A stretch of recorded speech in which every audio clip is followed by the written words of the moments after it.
இப்போ நம்ம பிளாட்ஃபார்ம் ஃபுல்லாவே வந்து வெறும் ஷார்ட் ஃபிலிம்ஸ் மட்டும்தான் நம்ம ஃபீச்சர் பண்றோமா? இல்ல இஃப் இன் கேஸ் யாராவது ஒரு லாங் மூவி ஸ்டைல லைக் 1.5 மணி நேரம் இல்ல 2 மணி நேரம் ஒரு மூவி எடுக்கிறாங்க அப்படின்னா, அதுவும் நம்ம ஃபீச்சர் பண்றோமா ஆமா. பிளாட்ஃபார்ம்ல? இப்போ நம்ம வந்து ஸ்டார்ட் பண்ணும்போது ஷார்ட் ஃபிலிம்ஸோட ஸ்டார்ட் பண்ணோம்.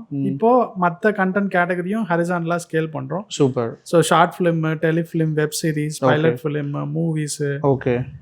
Independent album songs. ஏன்னா இப்போ நிறைய அனிமேஷன் கண்டென்ட்டுக்கும் எங்களோட ஸ்டாட்ஸ் அண்ட் எக்ஸ்பர்டீஸ் பார்த்தீங்கன்னா அனிமேஷன் கண்டென்ட்டுக்கும் வீடியோ ஆல்பம்ஸ்க்கும் ரிப்பீட் ஆடியன்ஸ் இருக்காங்க. ஏன்னா kids will continuously watch animation contents and songs வந்து நீங்கள் சும்மா எங்கே போனாலும் கேட்டுக்கிட்டே போவீங்கல்ல.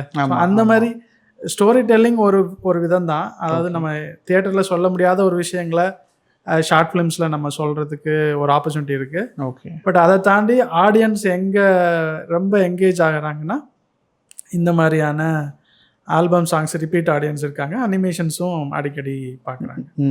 ஸோ இதெல்லாம் தான் வேரியஸ் கண்டென்ட் கேட்டகரி நாங்கள் இப்போ என்கேஜ் பண்ணிகிட்ருக்கோம்.